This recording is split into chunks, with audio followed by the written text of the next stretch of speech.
Via Devaki नंदनाय च नंद गोपाकुमाराय गोविंदाय नमो नमः। हरे Krishna.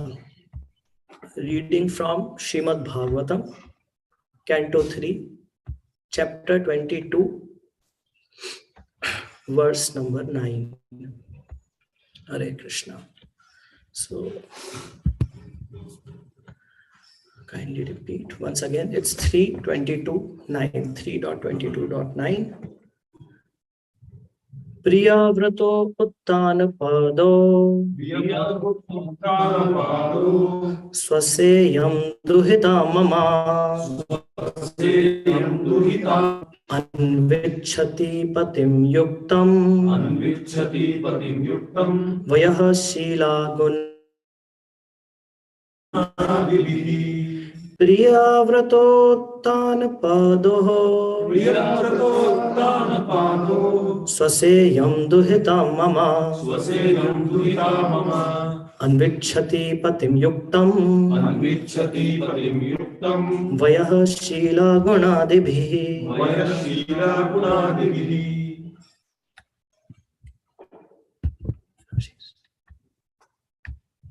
Priyavrto uttana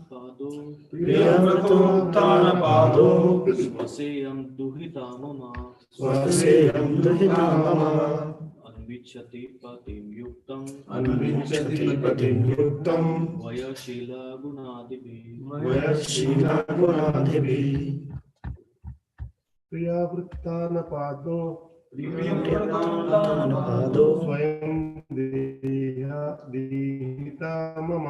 swayam dihita mama anivichati patim yuktam veyosyala gunadibhi. Priyavrto uttana pado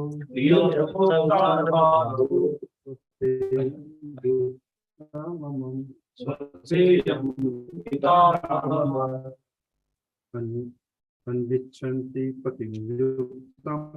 anvichanti patim yuktam vayam shila gunadibhi. Mataji's.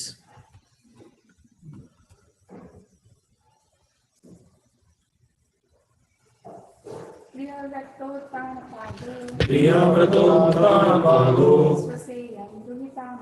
swaseyam duhita mama anvichati patim yuktam vayashila gunadibhi. Hare Krishna. Synonyms. Priyavrata Uttanapado of Priyavrata and Uttanapad. Sasa, sister. Ayam, this. Duhita, daughter. Mama, my. Anvichati is seeking. Patim, husband. Yuktam, suited. Vayah Shila Guna Adibhi, character, good qualities, etc. Translation and purport by His Divine Grace Abhay Charanarvind Bhakti Vedanta Translation. My daughter is the sister of Priyavrata and Uttana husband in terms of age, character, and good qualities. Purport.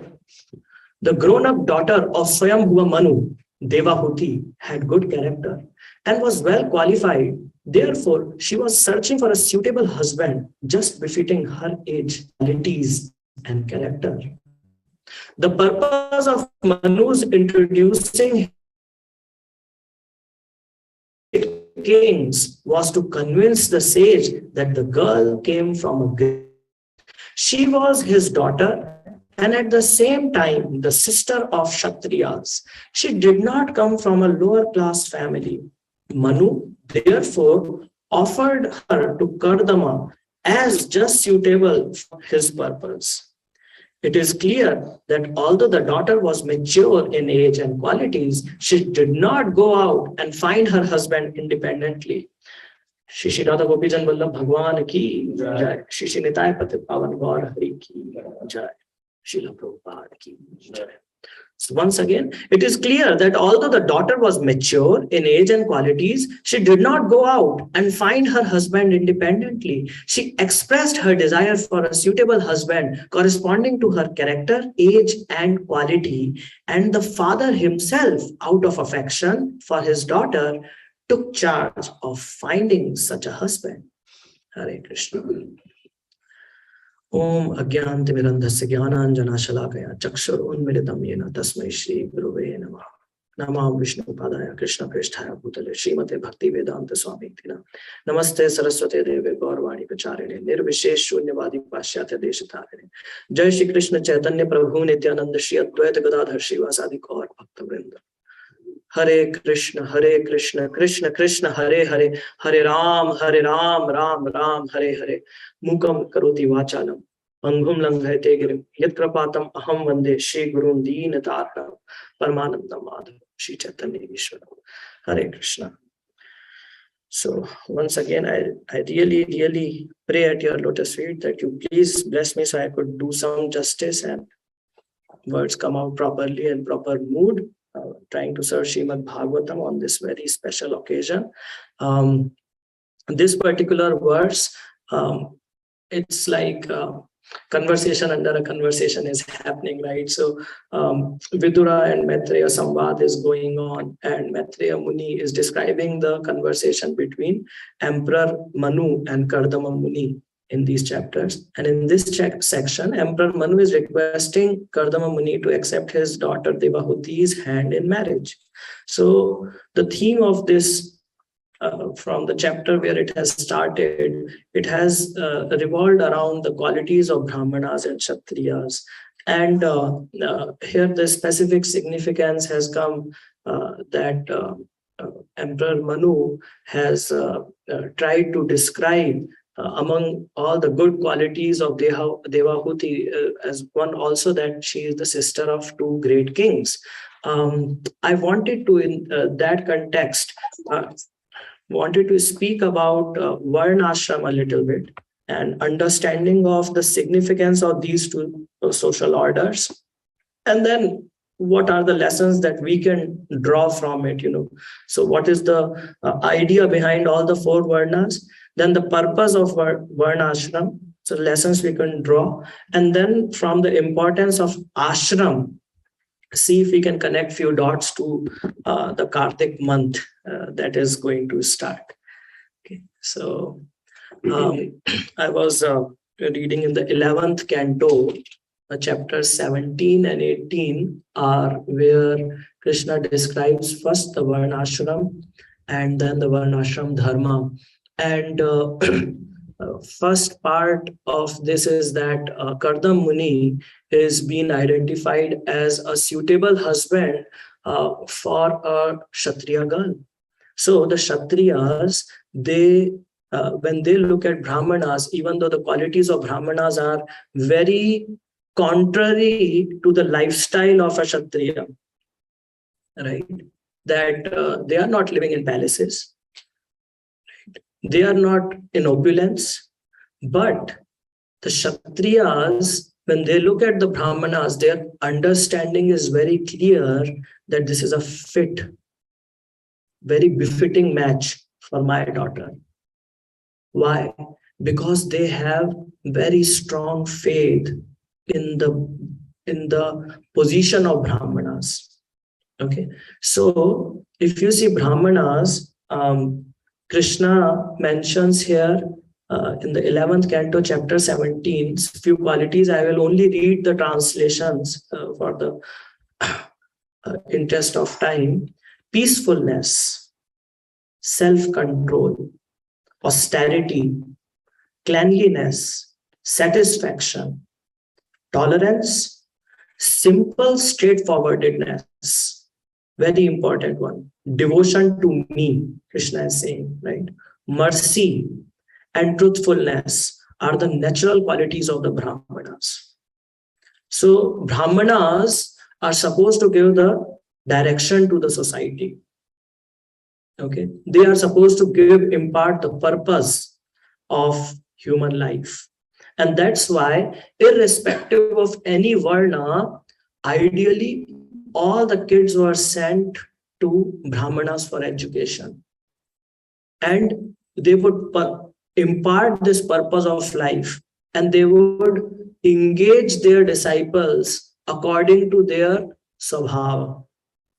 Right? So even when they go back to whatever social order they would belong to, the purpose of life is not lost. Right? I wanted to first, initially, I thought I'll go through all the Varnas and then try to compare it with what is happening in Kali Yuga, but it will take longer. So I thought I'll just shorten it to just speak about now what is happening today. In today's world, Brahmanas who are not Vaishnavas, they would turn impersonalists. So if there's a Brahmana, but if they are not practicing Bhakti Yoga, then that means they are impersonalists. And there's a problem. The problem with that is that in Harinam Chintamani, Srila Haridas Thakur, he says that in Kali Yuga, the path of attaining supreme perfection, spiritual perfection, the path to that through Karma Yoga and Gyan Yoga are closed. Okay, so the only way that is left is Bhakti Yoga. So if a Brahmana is not doing Bhakti Yoga, or even sometimes what happens is that they may do some aspects of Bhakti Yoga, but that is they are not pradhan, they are not major part of their sadhana, then they would turn impersonalist, and that's a bad news in Kali Yuga because they would not attain spiritual perfection by that. So that is in that sense the only downside of Brahmanas. Brahmanas are very rare. You may be able to find a Vaishnava who's a Brahmana, but very difficult to find a Brahmana who's truly living by all the qualities that we said, and they are not actually into Bhakti Yoga. So to say that, Hare Krishna. Shri Srinath Gopi Chandra Bhagwan ki jai. Hari ki jai. So the scholars of Bhakti Yoga believe that we live in a headless society because the society is not currently driven by those who are on the path of spirituality. I will come back to more of these, but moving on to the next one now. Kshatriya, by definition, have dynamic power, bodily strength, determination. One of the most important ones, determination, heroism, tolerance, again, Brahmana and Kshatriya common, generosity, great endeavor, steadiness, devotion to the Brahmanas. This is the defining point. Devotion to the Brahmanas. The Kshatriyas, their primary occupation is that they should be devoted to the Brahmanas. And then a defining quality, leadership. These are the natural qualities of the Kshatriyas. Materially, they are head of the society or a tribe or a clan or a group or a king. They are supposed to be, because of that position, they are supposed to be wise. They are like Ishwaras, mini Ishwaras of their society, tribe or clan, right? The significance of Brahmana and Kshatriya is so strong that when Arjuna was placed in a dilemma on the battlefield of Kurukshetra, the two options, everyone has two options, whether you want to do something or not do something and not want to degrade himself. He saw that there are two options in front of him, which he had seen from the beginning of his life. Chaitanya Charan Prabhu explains this, that why does Arjuna asks about these two options of either to take the life of an ascetic or this, because he had only seen two types of transcendentalists. One who are on the path of Gyan Yoga. Gyan Yoga means that by the power of knowledge, you have decided to not get into material world and dealings of material world. So renunciation. and the other is the path of Nishkam Karma Yogi kings. Those are the two things he has seen, and that's why he asked that. So literally, in the beginning of 3rd chapter, when Krishna says Jnana Yogena Sankhyanam, Karma Yogena Yoginam, actually he's talking about the differentiation between Brahmanas and Kshatriyas only.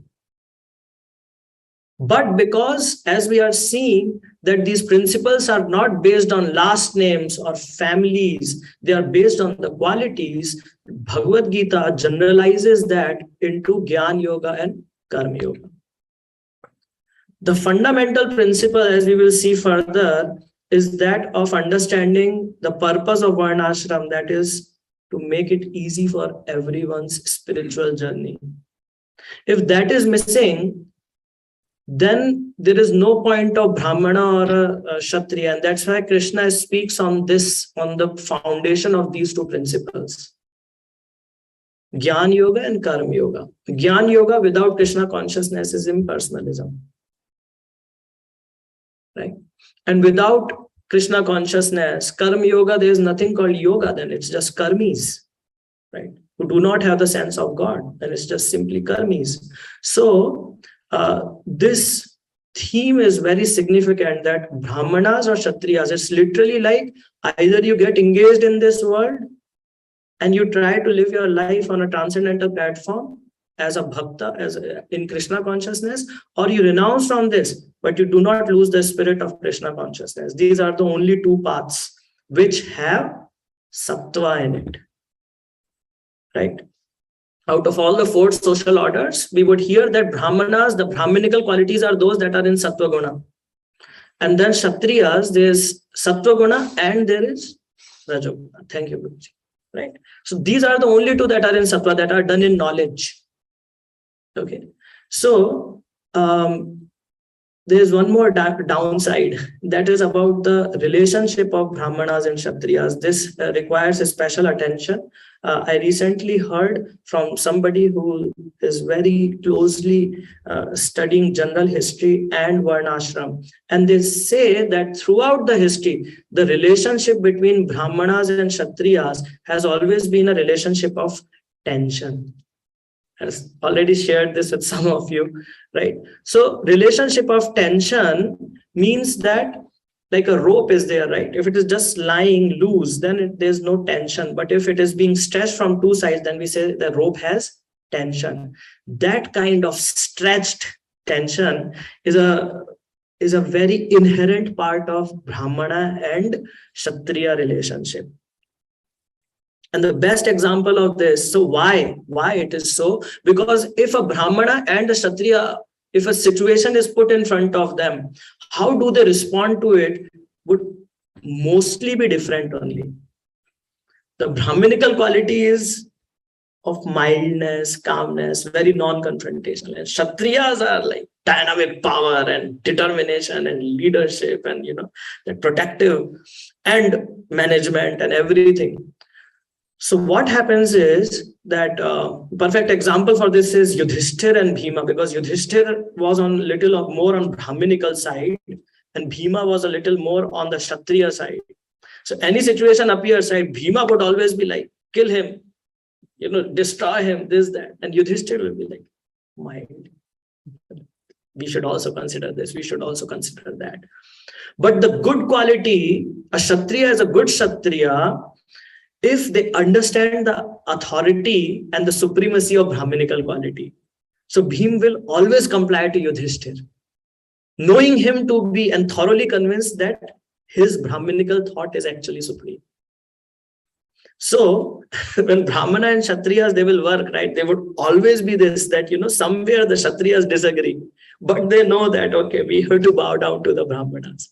So this is an inherent part. And when we see this, even in today's world, when people who have Brahminical side and people who have the Kshatriya side, when we are trying to do something together for Krishna, we should know that if there are differences, those differences are healthy. Okay, it is by nature, it will happen, right? So that's why if you see, right, Prabhupada, he named ISKCON as a society. society, International Society of Krishna Consciousness. It is not a religion, you know. So the idea that Srila Prabhupada had was that where people understand the importance of Krishna consciousness, those societies, there's a possibility of implementing Devi Varna Ashram. So I'll speak about it a little further. First, now getting into the next social orders, I would like to mention one of the most initial descriptions of Varna and Ashram appear in Purusha Shukta prayers. And there, it mentions something very interesting. Brahmanosya mukham asid. Brahmins arose or came from the mouth of the Virat Purusha. Bahu Rajanya Krita. The Kshatriyas are the arms of the Supreme. Urutad asya Vaishyaha. From the thighs came the Vaishyas. Padbhyam Shudro Ajayataha. From the feet, the Shudras were Ajayataha, born. So many scholars, they consider that the point here that is being made is that Shudras are born. That means the conclusion is that by birth, everybody is a Shudra. Okay. And by our qualities, then one can rise to other social orders. So talking about Vaishyas, faith in Vedic civilization, dedication to charity, freedom from hypocrisy, once again common, service to the Brahmanas, perpetually desiring to accumulate more money. This is the defining quality of a Vaishya. No matter how much money they get, they are never satisfied. In their nature, morning, evening, night. These are the natural qualities of Vaishyas. And then we do not have many probably in our society, so I don't have much for that. But Shudras, service without duplicity to the Brahmanas, cows, demigods, and other worshipable personality, complete satisfaction with whatever income is obtained in such service are the natural good qualities of the Shudras. Has any one of you heard the statement Kalu Shudra Sambhava? Everyone has heard that. What does that mean? Everyone is Shudra in Kali Yuga. So what is that quality? And I've asked some of you already, I believe. What is that one quality which is there by birth in everybody in Kali Yuga, which is in Tamogun? We talked about gunas, right? So Brahmanas, Sattva, then Sattva and Rajo, then Rajo and Tamo. And then we say that Shudras are in Tamogun, right? What is that Tamogun quality that is there in everyone in Kali Yuga? Everybody drinks liquor, is it? Including children? Service, Prabhuji. Sorry? Service attitude. Service attitude is a very good attitude, Mataji. That can be Brahminical also, right? So service attitude, yes. Service attitude, literally like employee. Whoever is an employee, right? Employee is not a businessman, he is not a Kshatriya, he is not a Brahmana. So the employee consciousness can be seen as Shudra, but not everybody is an employee, or not everybody has that service attitude in general. One of the lethargy, laziness. We have multifaceted, variegated levels of laziness in Kali Yuga. That is one of the downsides. So actually, if you see all these qualities, right, like Mataji said, service to Brahmanas and cows is actually common between Shudra and Vaishnavas also, right? It's such a good quality. Thank you for that, Mataji. You have a Vaishnava heart. That's why you are seeing that, right? Service is the ultimate goal of Vaishnavism also, right? So it is not lower in that sense from a Brahmana. You will see a lot of qualities between Shudras and Brahmanas. They are common because both of them are humble, right? So there is service, serving others is a very natural quality for the Shudras. satisfaction also. But that one quality in tamogun, because service is not in tamogun. I was talking about tamogun. In tamogun, that one quality which has marred everyone who is born in Kali Yuga is indolence, excessive laziness. And this entire identity that falls upon us when we are born in Kali Yuga is that we are money-making robots. Every employee sees himself, not just society sees him like that, we ourselves see ourselves as money-making robots. Why did you go to school? So that you can go to college. Why did you go to college? So that you can get a job. Why are you getting job? So that I can become that money-making robot. Then one day the society will tell you, or you will decide for yourself, or both will happen at the same time, that we will say, we cannot make more money, so retire now. Now you are no more a good money-making robot, and then we retire. This is the identity of practically every person in Kali Yuga. Shri Shri Radha Gopi Janwala Bhagwan ki jai, Nitai Patit Pavan Gaur Hari ki jai. So, out of all the identities that we have, what we want to do is we want to increase our identity of being a Vaishnava, and we want to reduce or totally give up this identity that the purpose of my life is to worry about retirement, savings, promotions, just be that money-making robot, right? So we will talk about that also a little bit, but more importantly, just to close the loop on the Brahmanika, the Varna Ashram order, right? There are two very important verses. First, dirtiness, dishonesty, thievery, very important, faithlessness, useless quarrel, lust, anger, and hankering. They constitute the nature of those in the lowest position outside the Varna Ashram system. So people, if they have dirtiness, hygiene missing, dishonesty, faithlessness in Lord and his arrangement, useless quarrel, they don't even come under Varna Ashram. If you will see, just by taking this quality of faithlessness, you would realize probably maximum people who are not on the path of spirituality, they don't come under Sudra Varna also. Because Sudras means they have understanding of what the Brahminical culture is, and they are surrendered to some Brahmana. So then the next categories are Mlechas. By Sanskrit word, it means anyone who speaks gibberish language, who does not speak Sanskrit, is Mlecha. And what is the result of that? One who does not understand Sanskrit, they would not understand the values that are explained in Sanskrit scriptures. So in general, the qualities of Mlechas would be that they are nothing close to what Vedic culture would follow.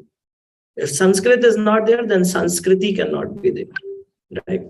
And the second is Yavanas. Yavanas is again by Sanskrit word, it's meat eaters.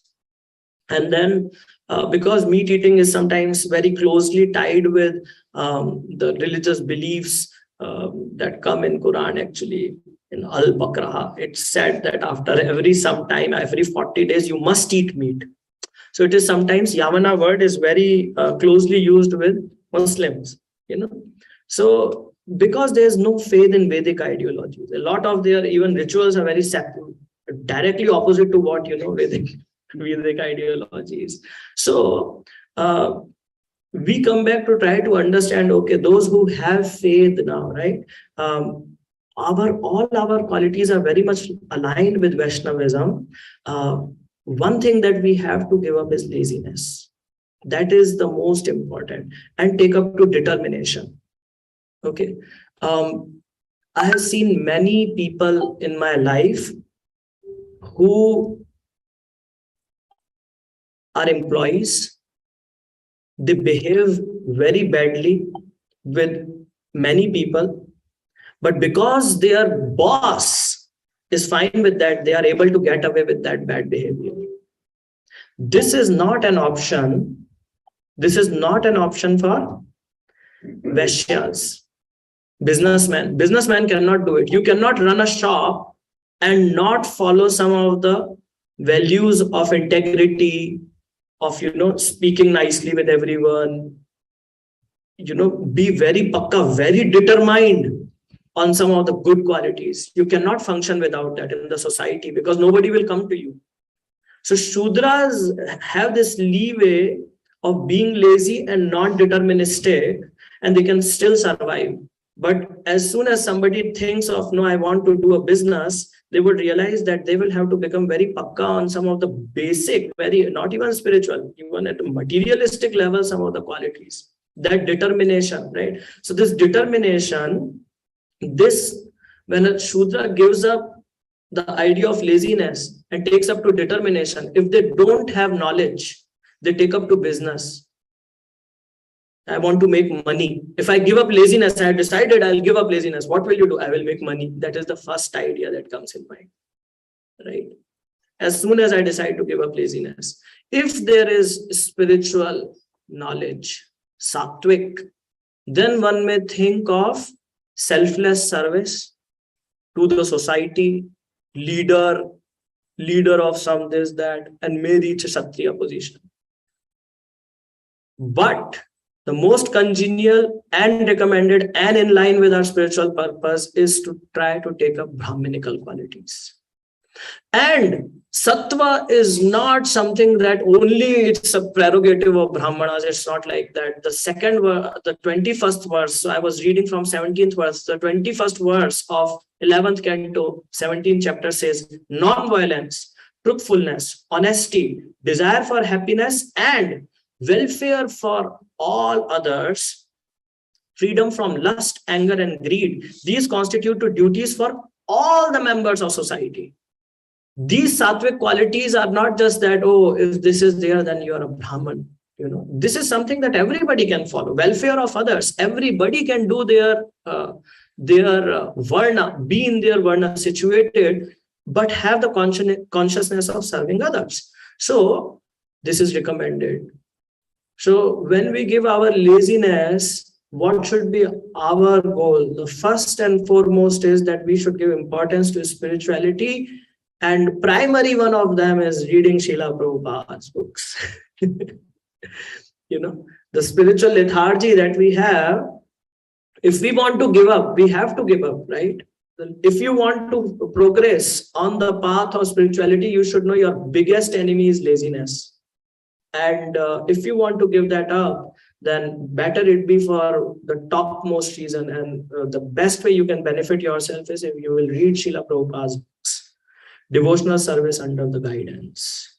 So with that, I will come to purpose of Varna Ashram. Varna Ashram is a socio-economic order.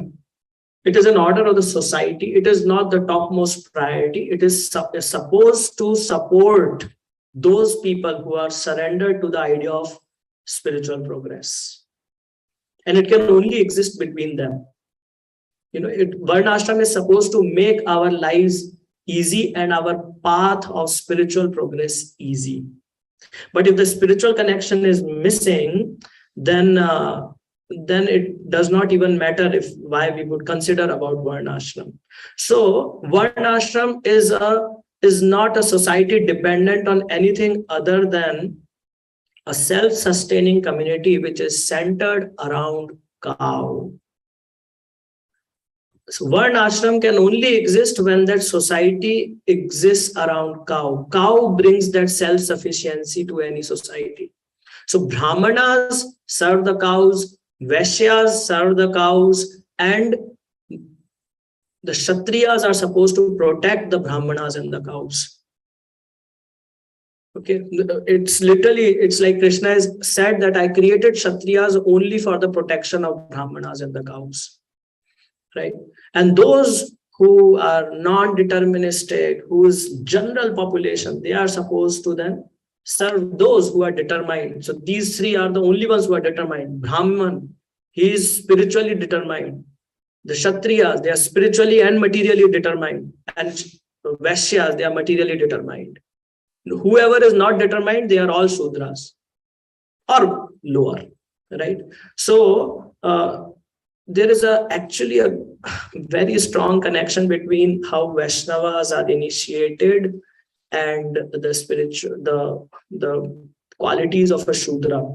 I don't know if you know, but even I learned this very recently, that in the Varna Ashram, the Shudras were given the designation Das. And they were supposed to call whomever they are serving as Prabhu. So Vaishnavism also, when we initiate, we want a person to take that position of humility. I am the Das, right? Servant. Das of, not directly Krishna, but servant of those who are surrendered to the idea of surrendering to Krishna, right? That is the fundamental principle of Vaishnavas. It is this determination only that differentiates and brings that change in a Shudra, because of which by the power of determination, one can learn, get the knowledge, and then apply it and raise themselves from Tamogun and Rajogun to Sattva. That is the goal of life. There is no other goal but to rise to the level of knowledge. Om Agyantimirandhasya Jnananjana Shalakya. The Gyan, we have to come to that platform of spiritual knowledge, right? So, therefore, it is very important that we must. There is a saying that everybody knows. Nobody wants to be a leader because they know leadership is hard work, right? Bhagavatam was there, written in Sanskrit. Nobody wanted to take that pain to actually go learn Sanskrit and translate that in the mood of acharyas, right? It's all laziness, different levels of, as I was saying, laziness in understanding shastras, laziness in going and trying to become a leader, because we have seen leadership means you have to do lots and lots and lots of hard work, lot of austerity, right? So what was Srila Prabhupada's idea of Varnashram? Final words on this. Srila Prabhupada's idea of Varnashram was not his primary focus. When he came to the West, he did not talk about Varnashram. He talked about establishing the principles of Krishna consciousness. Once you have a self-sustaining society, once you have a society of devotees, right? And now you are going through that managing and, giving the direction to the devotees and everything. At that time, Varnashram comes into play. How we can manage the devotees in that. And that's why Srila Prabhupada, he had these two ideas. One was idea of self-sufficient farm communities where Varnashram can be implemented, but also having centers in the middle of this misguided civilization, right? It is an obvious mistake if somebody thinks that they are in one of these Varnas, actually, because in Kali Yuga, another truth is that the Varnas are all mixed. The tendencies of different Varnas, they all exist in an individual. And we must just identify our higher natures and try to engage them in the service of Krishna. So, Srila Prabhupada said that Kali Yuga is an emergency, apat dharma. In apat dharma, anybody can do whatever is needed.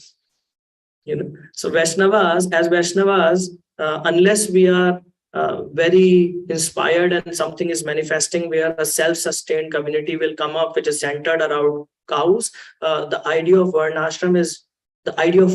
is not for us. But the idea of ashram is the most neglected part of Varna Ashram. Whenever the topic of Varna Ashram comes, people try to think and meditate a lot about the Varnas, but very little focus is given to the ashram part. Ashram is what brings the relevance. The relevance of Varna Ashram does not start in understanding the complexities of our Varna, but in understanding and practicing the simplicity of ashram. Ashram means to take shelter and to turn our dwelling place into a hermitage, I am not qualified to speak about any other ashram other than Grihastha ashram. So Grihastha ashram also, it's a very artificial Grihastha ashram today, because Grihastha ashram can be practiced in a less stress, in a setting of less stress when they were joint families. Nuclear families, it's even more difficult because everything comes on just two individuals, the father and the mother. You have to raise the kids also, do this also, that also, everything, so again, what should be the goal? The goal of a family should be to understand how everyone can excel in Vaishnavism, in Krishna consciousness, right? That is the primary goal. And that's why we should have a constant endeavor to improve three things.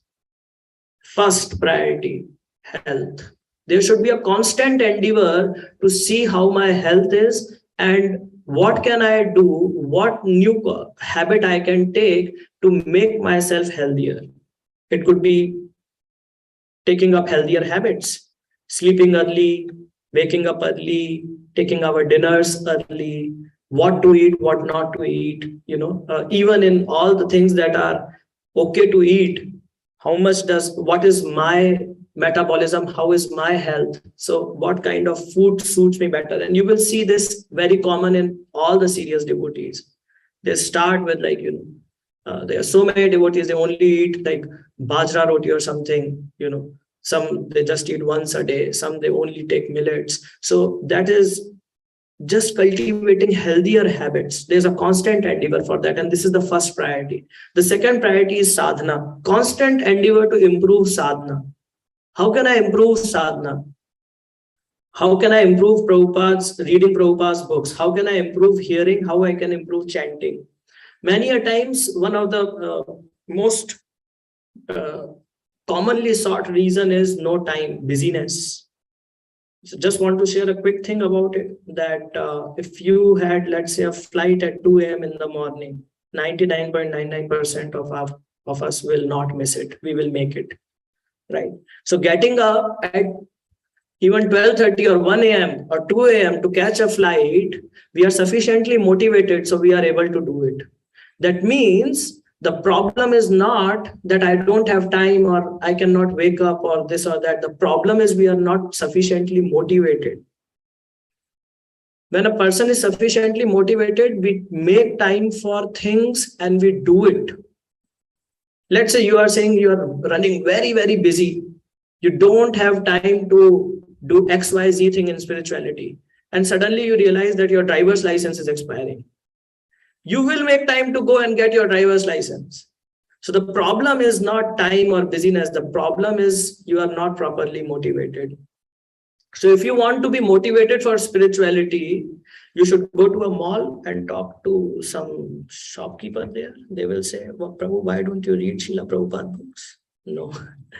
If you need motivation to move forward in bhakti, you can only get motivated by associating with devotees.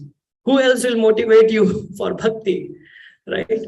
So that means that the devotees are there, but I'm not taking that humble position to approach devotees and say, right, whoever sadhana is better, somebody who is reading more than I read, and I should approach them with humility. With that humility, you will get the grace of Krishna, that whatever you will ask, Krishna will empower you and he will motivate you to do that. It need not be that you must go to, yes, if you go to a very, very great personality, a sadhu, then it is very natural that we take that humble position. So that's why the effect will be that strong on us. But if we take that humble position, even with a quote unquote mediocre devotee, it is by your humility you will be able to bring that motivation in your life. Okay. So this should be there. This constant endeavor to improve our sadhana should be there. Then the seva will naturally follow. And so I would like to conclude by saying that one of these first instructions in Updeshamrit, right? Srila Rupa Goswami says, Vacho vegam, manasah krodh vegam, jivva vegam, udarapastho vegam, etan vegan yo visathet dhiraha, sarvam apimam prithvim sashishyat. A person who can tolerate the urge to speak, the mind's demands, and the actions of anger, the urges of tongue, belly, and genitals, is qualified to make disciples all over the world. If you want to make progress in spirituality, then you must strive to become a leader. And you should know very clearly that to be a leader really means to be the leader of your senses. If you are a leader of your senses, you will become pure. And when there is purity, with that purity comes the force. So that is the real idea of leadership.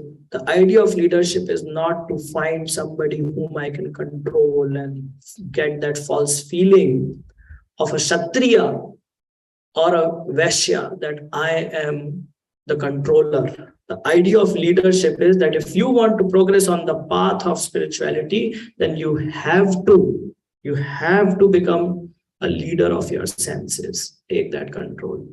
So with that, I would like to get on to last topic, and I have really not prepared a lot for this very auspicious day.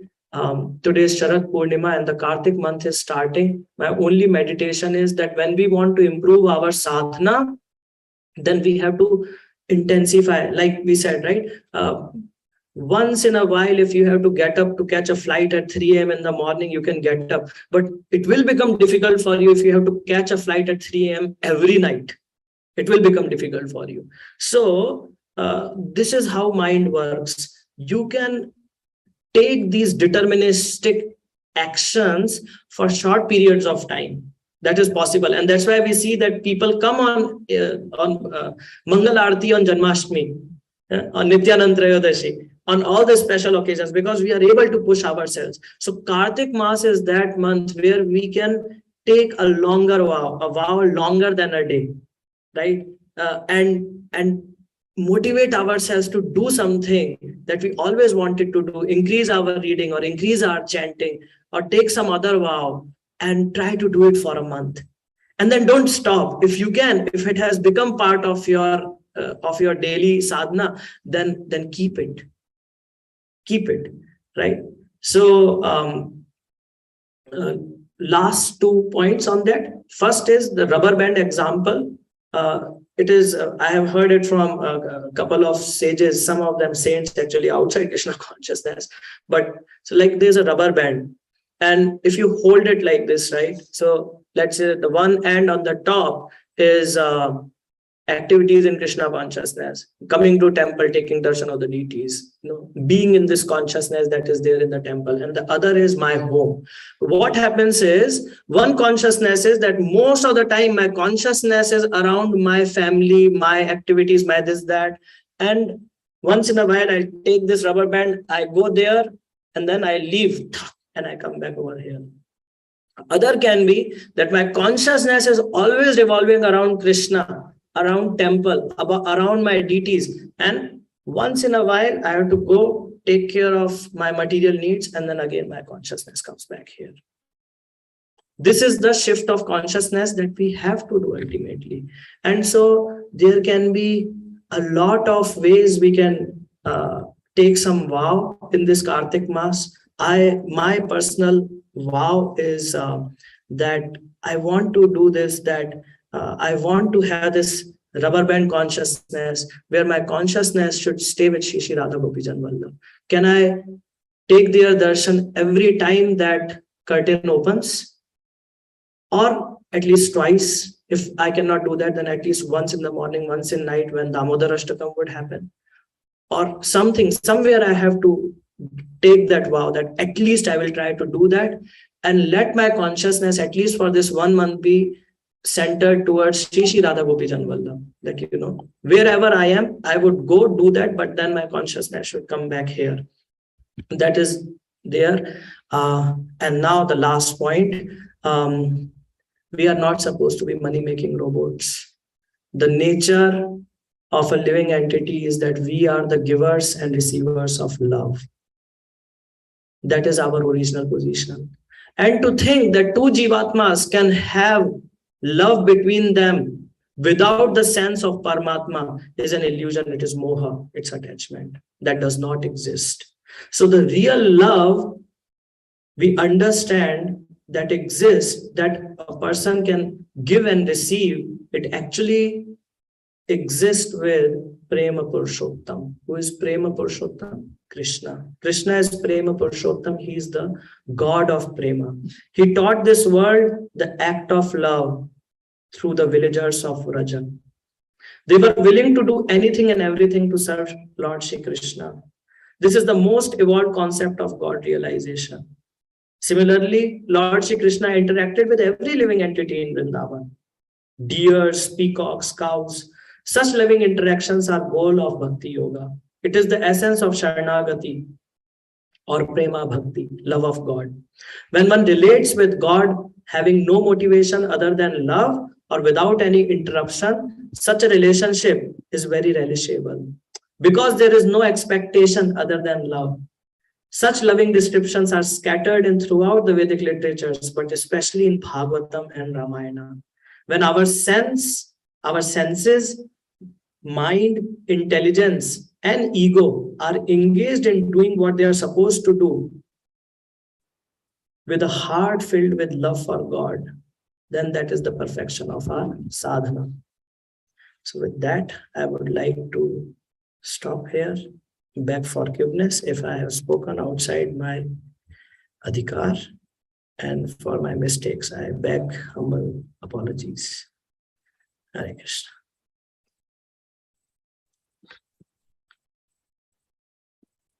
Any comments? Please. Please. Krishna Rama, amazing class, the best classes. So thank you. Kind of feel that if you didn't prepare and you could speak so well. No, I prepared, Prabhuji. Imagine if you prepare how it will be class. No, I could not prepare for Kartik Mass, Prabhuji. Yeah. It was so nice. Very practical and down to earth class, and someone like you can relate. I could relate every portion of what you said about laziness and lack of determination.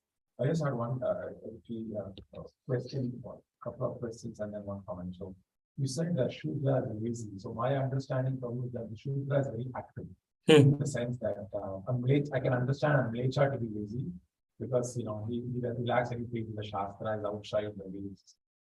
But my understanding the Sudra is very actively serving the Kshatriya. He has a purpose. He's saying that I can only satisfy myself and I can serve.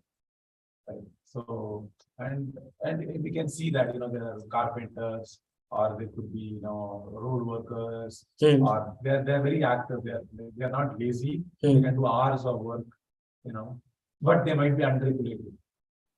Yes. So I'm just trying to understand. So in what context? Thank you for that, Prabhuji. As I said, it's different levels of laziness. Like I have met so many people in Krishna consciousness and outside Krishna consciousness who say that just tell me what I need to do. I'll do that. I cannot do the thinking part. If you can tell me what needs to be done, that's easy for me. But I cannot read books.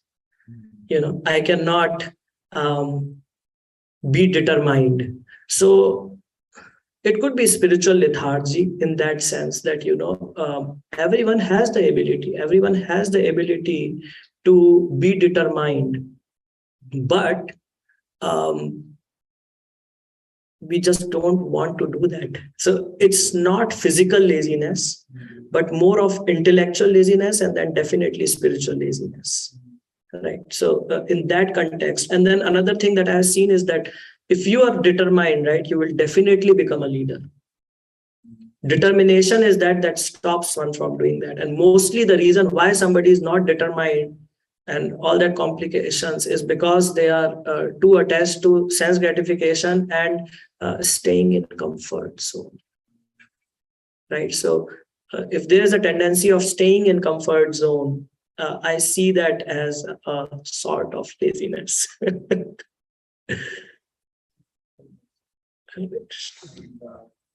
You said we focus a lot on Varna, not on ashrama. But isn't that if my Varna is very low, then my ashrama is also very low. So I cannot transition to different ashramas if I don't have clarity. So if my Varna, Prabhupada said, if a Shudra Varna, then he has got only one ashrama. Then this Vaishya, then he's got two ashrama. Then it is like that, I'm saying. Yes. What I meant was, Prabhuji, that in last 40 years, there are many devotees who have talked about or meditated upon Varna Ashram.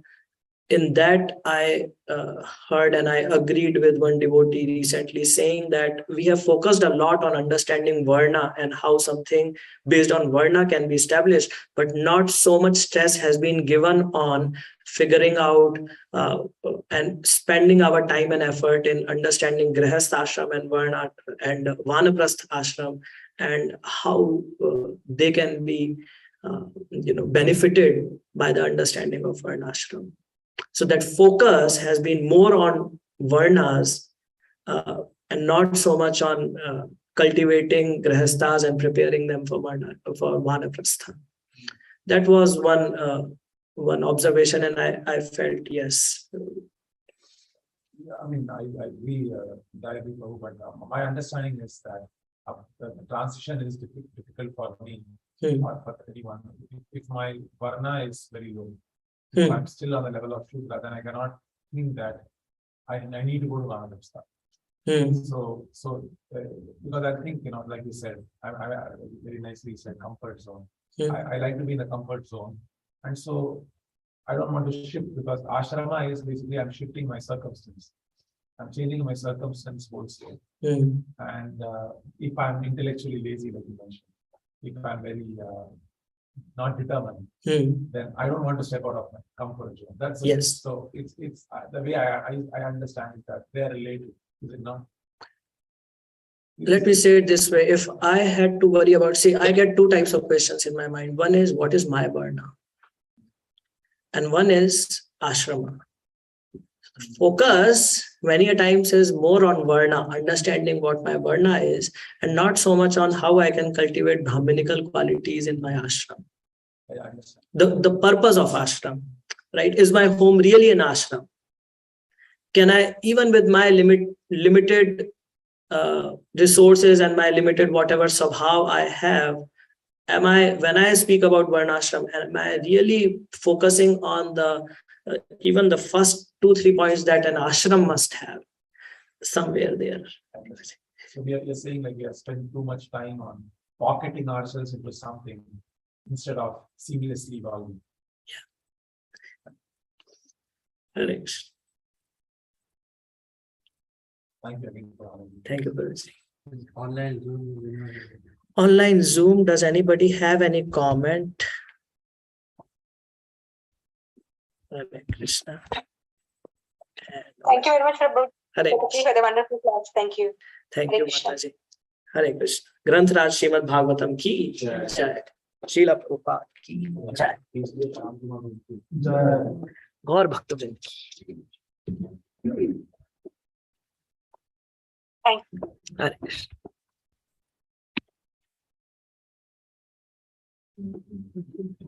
Yes.